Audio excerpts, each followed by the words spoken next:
These are all the belongings recovered from your person. This is a collection of your public records, along with the investigatory information about your private life. Well, you've got some secrets, don't you? Naughty. As the restraints make a signature impossible, please acknowledge that you consent to these collections. Thank you. Not bad looking, to be honest.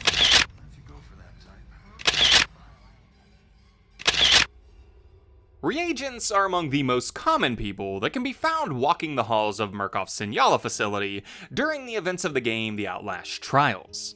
Coming from all backgrounds and experiences, these are people who signed on to a deal with the corporation without ever contemplating the ramifications of such an action. A forethought failure which would lead them into a disturbing world of pain and terror in pursuit of causing such psychological trauma as to create a rebirth. Doesn't that feel better? All reamed out, cleared, and ready. Everything perfectly under control, kept tidy for somebody with just your dysfunctions.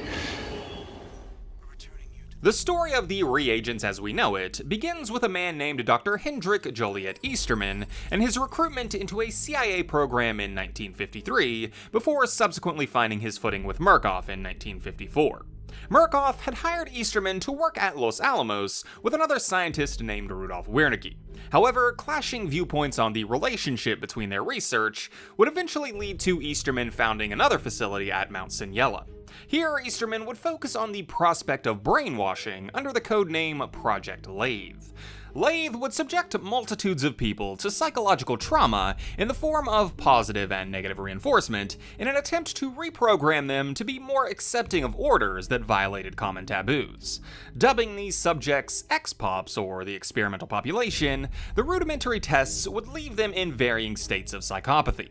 They'd managed to remove deeply held personal taboos, such as an abhorrence to murder, but failed in really opening them up to be controlled on any greater level.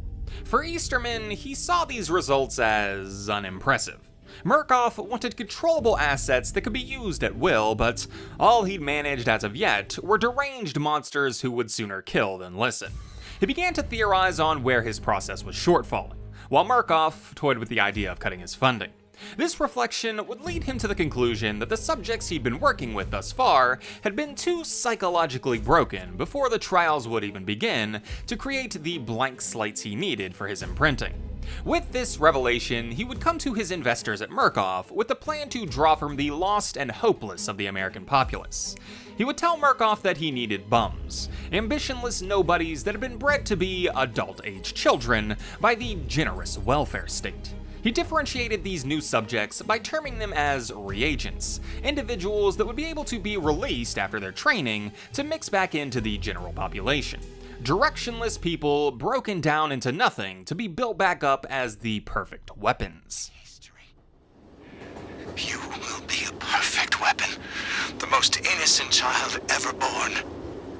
You're the future. Murkoff would be intrigued by Easterman's latest pitch, and would agree to greenlight Project Lathe 2 under the pretense that it would be a much cheaper endeavor than Lathe 1. In 1958, Sinyala would once again be filled with new subjects, but this time under stricter recruitment parameters than before. Easterman would use the X-Pop subjects as puppets in his live trials, seeking to break down the mental barriers of reagents and fill them with new, useful psychological complexes. In order for this to happen, though, he needed to give each reagent a story. They would crush their old life and be inducted into a flock of peers undergoing the same treatment. Using a philosophy of extreme contradictory taboo, he would begin to strip them of the status quo, destroying meaning through contradiction. Gooseberry with her whimsical charm and loving nature as she cuts the faces off of victims in her dentist chair. Coyle with his strict adherence to the law as he tortures prisoners for his own sexual proclivities. Using contradictions like these, he would force the subject into a game of sorts. Only through participating in Sinyala's strange and perverse rituals would you be allowed to leave the facility and create a new life for yourself.